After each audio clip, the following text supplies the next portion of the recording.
Mais um vídeo. Hoje eu vou estar comentando sobre um desenho chamado Dungeons Dragons. Cara, Caverna do Dragão. Cara, eu vejo muita gente comentando na internet, muita gente... Assim, eu não assisto, mas o que eu já ouvi, e o pouco que eu vi, eu falei, velho, os caras falam muita teoria, né? Dizem que já ouvi dizer que o Mestre dos Magos e o Vingador são a mesma entidade, é o mesmo demônio. Dizem que o Uni é um demônio que trabalha pro Vingador. Dizem que é o Mestre dos Magos que não deixa eles voltar para o planeta deles. Dizem que os garotos morreram e aí foram parar e eles estão no inferno. É um negócio, cada teoria mais uma mais louca que a outra. Dizem que o Vingador é filho do Mestre dos Magos. Assim, é uns negócios muito doidos. Só que o que eu percebo, sinceramente, é que poucas pessoas entendem o que é o desenho Caverna do Dragão e quais são as suas bases.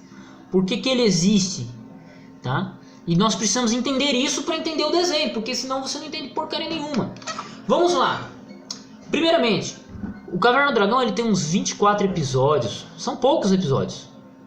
Só que se você prestar atenção, cada episódio ele é um círculo que começa nele e termina nele mesmo. Aparece o Mestre dos Magos, fala um negócio para os garotos passam o episódio inteiro, aparece o Vingador, eles resolvem, Vingador é vencido, Mestre dos Magos aparece, fala, gente boa, vocês são bons. E aí acaba o episódio. É assim, todos os episódios, eles são episódios circulares. Cada episódio é uma história em si. Então você pode assistir tanto o último episódio, quanto o primeiro episódio, quanto o episódio da metade. Você pode assistir de qualquer jeito que você vai estar assistindo o Caverna do Dragão. Por que ele trabalha assim? Por exemplo, se você pegar Naruto, Naruto ele segue uma sequência histórica. Naruto tinha 8 anos de idade, aí ele vai crescendo, aí ele termina a temporada com 12 anos de idade, treinando com o Jiraiya. Depois vem o Naruto Shippuden, ele volta do treinamento com o Jiraiya, começa a fazer todas as missões, aí ele termina enfrentando acaba na Grande Guerra Ninja. Então vai dos 16 aos 18, 16 aos 20 anos de idade. Você tem todo esse desenvolvimento, é uma linha sequência, é uma história sequencial. Se você pegar um outro desenho, Bleach, o Bleach também segue uma sequência histórica, mas ele tem arcos menores dentro dele. Cada temporada é um arco. Primeira temporada, Bleach ganha, o Ichigo ganha os poderes de Shinigami. Segunda temporada ele vai para Sereitei. Terceira temporada ele vai para o Ecomundo. Quarta temporada ele enfrenta o Aizen. A quinta temporada ele enfrenta aquele carinha que era um agente, que era um agente da Sereitei também, que era igual ele.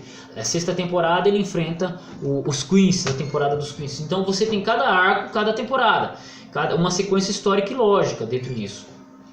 Perfeito? Caverna do Dragão ele não segue uma sequência cronológica. Cada episódio é uma missão que se cumpre nela mesma.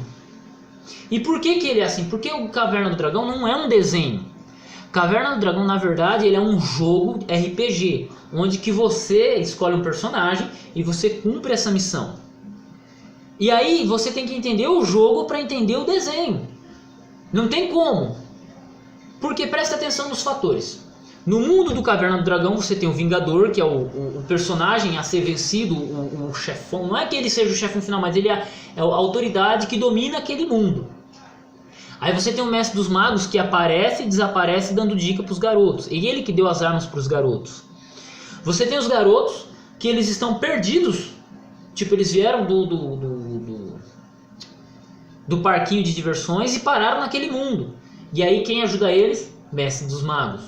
A cumprir determinadas missões. Então, quais são esses princípios? Dentro do RPG do Caverna do Dragão é a mesma coisa. Você tem o mestre... não o Mestre dos Magos, mas você tem uma pessoa que comanda a história, Mestre dos Magos. Você tem a missão a ser cumprida, alguém a ser enfrentado, Vingador. E você tem a missão que você cumpre com seus companheiros interagindo dentro do RPG. As crianças, cada um com uma arma, cada um com uma habilidade, cada um com um desafio a ser vencido. Ponto, acabou. É isso. Entendeu? E aí quando você entende esse RPG, essa base do RPG, do jogo de tabuleiro, você entende o desenho. Porque o desenho foi criado especificamente para divulgar esse jogo. Porque esse jogo ele foi criado acho que na década de 70, de 80. E aí eles, devido à fama, ao investimento, investiram no desenho. Entendeu? Para que o jogo fosse mais conhecido. O jogo de tabuleiro. Entende?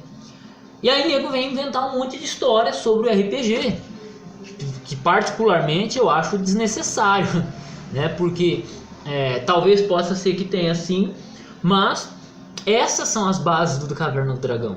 Um RPG que não acaba nunca, um jogo de tabuleiro que não acaba nunca. Por isso que o desenho não segue uma ordem cronológica. Por isso que eles nunca voltam para casa. Não é porque eles estão mortos. Eles foram mandados para aquele planeta, para aquela dimensão. Eles apareceram naquela dimensão. E eles estão fazendo, vencendo dia após dia, missão após missão, o Vingador. Entende? Vencendo o Vingador. Não é que eles estejam mortos. Não é que eles estejam no inferno. Não. Eles estão lá. Né? E conversando com um amigo, o Barba Bruta, o Marcos da Luana, o Marcos Ducati, ele falou assim: Adolfo, uma coisa que não deixa eles voltarem para casa é a moral. Porque se eles voltam para casa, a Uni fica solitária, ela fica desprotegida. Uma vez eles quase voltaram para casa, mas quem que tinha virado meio que um sapo? Aquele carinha que carrega um escudo, ele tinha virado um sapo. Ele não poderia voltar. Então os outros, para não deixar ele sozinho, ficam. E quantas pessoas eles ajudam dentro daquele mundo? Os anões, o pessoal do sapo, libertam a irmã do Vingador, que eu quero estar comentando um pouquinho também, né? E por aí vai. Então eles estão fazendo o bem, cumprindo, fazendo coisas boas naquele mundo, né? E isso é interessante, né? Por quê? Porque é uma história que mistura magia, medievalismo, né? E um monte de coisa, né? Conceitos medievais com magia, e maldições, encantamentos. Tudo que você tem no jogo. Qualquer jogo que você for jogar de RPG trata disso. Final Fantasy, Legend of Legaia, Legend of Mana, The Breath of Fire, né? E qualquer jogo que você pegar vai trabalhar nessa perspectiva. Porque foram os jogos que fizeram sucesso na década de 80, de 90, né? 2000 e até hoje fazem sucesso também. O próprio Mu, né? E outros jogos, por aí vai. Os jogos modernos, e por aí, que eu nem conheço, vai fazer uns 10 anos, uns 8 anos que eu não mexo mais com o jogo. Quando eu comecei, eu parei de assistir desenho e comecei a estudar grego. Então você tem todo esse princípio. Aí vamos lá. Quem são os personagens mais fortes? Por exemplo, Mestre dos Magos e Vingador. São a mesma entidade? Não são. Porque várias vezes eles contracenaram. Eles até brigaram. Teve uma vez que o Vingador foi brigar lá com o Mestre dos Magos. Ele chegou e deu um Hadouken no peito do Mestre Mago. O Mestre Mago pegou o poder dele, transformou em coisa boa e já mandou no peito do Vingador, né? Porque o Mestre dos Magos ele não enfrenta o Vingador porque ele é muito poderoso. Ele falou: eu não vou interferir contra esse cara. Enfrentar ele vai ser uma criança. É assim que ele chama o Vingador de filho, porque o Mestre dos Magos ele tem muito mais poder. Dentro do desenho, o Mestre dos Magos, você tem várias criaturas. Vamos pegar aí. Tem um bichão que vem de outro planeta, que ele vinha naquele mundo. Quando ele chegou naquele mundo, Vingador, Mestre dos Magos, as crianças se unem para mandar poder para cima do cara, pro cara ir embora. E eles conseguem, o bicho vai embora porque quer. Então assim, você tem aquele bichão que eu esqueci o nome. Você tem você tem o Tiamat, porque o Vingador vive querendo roubar a arma das crianças para enfrentar o Tiamat. Olha que doido. Vive querendo enfrentar o Vingador, vive querendo a arma das crianças, dos garotos, para derrotar o Tiamat. Porque o Tiamat é o bichão da goiaba naquele jogo, naquele desenho e no jogo. Então você tem o Tiamat, que é a segunda criatura mais poderosa do jogo. Você tem o Mestre dos Magos, porque o Mestre dos Magos ele vai no mundo que o Tiamat fica e volta livremente. Por isso que ele carrega as armas, aquelas armas que as crianças trazem, é do mundo do caverna, é do Tiamat, porque o Tiamat é o guardião dessas armas. Aí em terceiro lugar você vai ter o Vingador. Talvez o Vingador. No terceiro lugar você vai ter o Vingador e a irmã dele.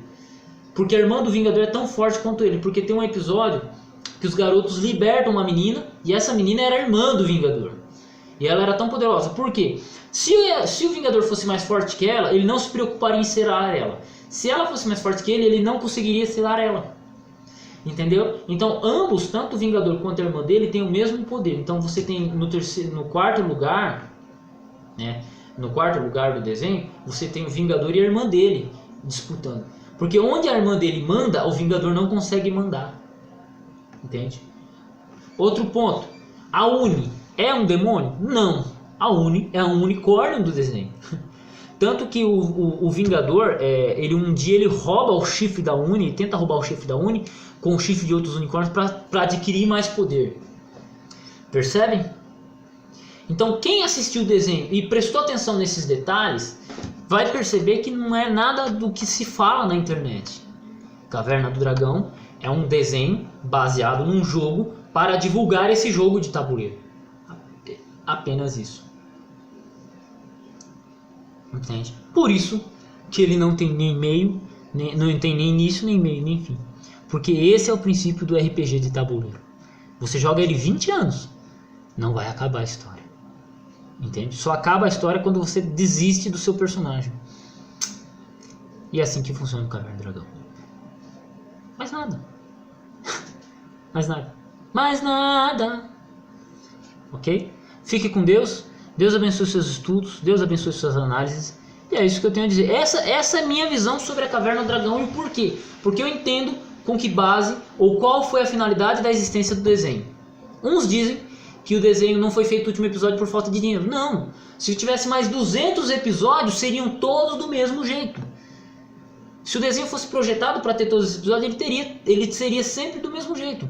Talvez ele teria alguns arcos fechados de temporadas, que é natural, mas ele seria sempre nessa mesma base. Os garotos estão na terra de mim não sei das quantas. Próxima temporada eles estariam em tal lugar, mas sempre com o mesmo princípio. O arco de cada desenho, de cada episódio. Uma história que se inicia e fecha nela mesma. Sempre assim. Por quê? Porque é assim que funciona o jogo de tabuleiro. Fique com Deus, Deus abençoe seus estudos e até o próximo vídeo.